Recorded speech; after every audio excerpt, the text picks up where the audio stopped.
The wind howled through the desolate mountain range, a never-ending scream that rattled the bones of anyone unfortunate enough to be caught in its grip. For years, this place had been nothing more than a rumor, a whisper carried on the breath of the wind, a forgotten corner of history. Buried deep in the snowy expanse was the Frozen Asylum, a place of madness, despair, and dark secrets. It was said to have been abandoned after a series of mysterious disappearances. Patients and staff alike vanished without a trace, leaving only the echoes of their torment behind. No one knew what happened, and no one dared to venture near. But that was before the archaeologists arrived. Professor Emily Hayes and her team had been tracking the ruin for weeks, their research uncovering hints of its existence. The maps they had uncovered were incomplete, but there were enough clues to suggest that something horrifying lay beneath the snow. They weren't the first to explore it, but they were the first to try and uncover its truth. When they finally reached the asylum site, their expectations fell short of the reality. It was worse than they could have imagined. The building, long lost to the world, had been almost perfectly preserved under the heavy blanket of snow and ice. The crumbling stone walls, once housing the screams of the suffering, stood eerily still, as though waiting for them to arrive. Emily stood at the entrance, staring at the faded words etched above the door, "The Frozen Ward." The team wasted no time. As the team carefully removed layers of ice and snow, the air grew colder, the silence oppressive. Their tools rang sharply against the stone, a jarring sound in the stillness. Inside, the walls were lined with dark, decaying remnants of the past. Old, rusted medical equipment, broken furniture, and tattered remnants of patient records littered the floor. But something wasn't right. The cold wasn't just from the elements. It felt unnatural. The temperature dropped even further, and a sense of dread filled the air. The deeper they dug, the more unsettling their discoveries became. In the asylum's common room, they uncovered a series of large glass tanks, some shattered, others frozen solid. What remained inside was no longer human, at least not in the way they understood it. The shapes inside the tanks were twisted, their forms distorted by time and ice. As Emily peered closer, she could make out faint markings on the frozen glass, resembling the faces of patients but contorted in agony. Suddenly, one of the archaeologists, David, let out a sharp gasp. He pointed to the far wall where a row of wooden doors stood, each marked with a number.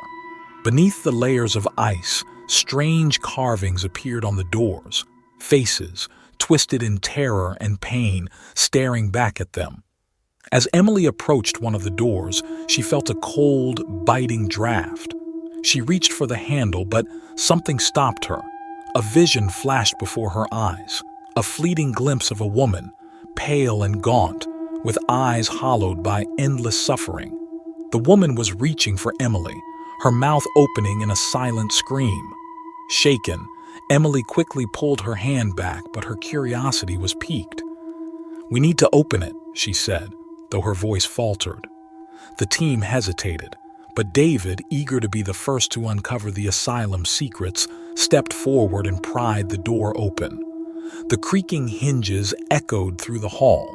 Inside, the room was freezing cold, colder than the outside air. It was as though the room had been preserved in time. Not a speck of dust, not a trace of life, just the chilling emptiness.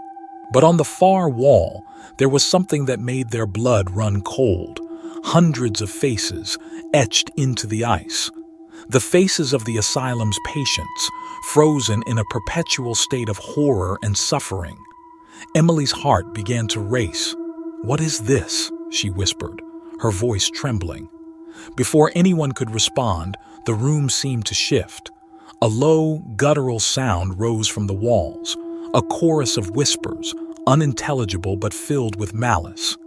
The ground beneath them shook, and the temperature dropped even further until their breath crystallized in the air. Suddenly, a figure appeared in the doorway. It was a woman, or what had once been a woman. Her skin was pale, stretched tight over her bones, and her eyes were hollow pits of darkness. Her lips were cracked, a thin trail of blood running down her chin, and her hair was frozen in sharp, brittle strands. She moved slowly, her every step unnatural, her body jerking as if struggling against an invisible force. The team froze, unable to move, their bodies locked in terror. The woman let out a low moan, a sound that seemed to come from deep within the earth. Slowly, her hand rose, and with it, the air grew heavier. The walls around them seemed to pulse with life, the ice creeping forward, inching closer to their feet. "Leave," she whispered in a voice that sounded like the scraping of nails on stone. "Leave or join us." A bone-chilling gust of wind swept through the room, extinguishing their lanterns and plunging them into darkness. Panic set in. The archaeologists stumbled, tripping over one another as they tried to find the exit. But the asylum seemed to shift around them, the walls closing in, the air thick with the stench of rot. The whispers grew louder, the clattering of something ancient and broken. And then, from the corner of the room, another figure appeared, and another, each one as twisted and horrific as the first. As Emily reached the door, she turned to look behind her. The last thing she saw was the woman's face, now inches from hers, her eyes glowing with an unnatural light. "It's too late," she hissed. "You are ours now." In that moment, the ice cracked, the walls groaned, and the room seemed to collapse in on itself. The last sounds to echo through the asylum were the tortured screams of the archaeologists, now trapped within its frozen grip, their faces etched into the ice, joining the countless souls that had suffered before them. And from deep within the asylum, the whispers continued, a chilling promise to anyone who dared to enter: "You will never leave."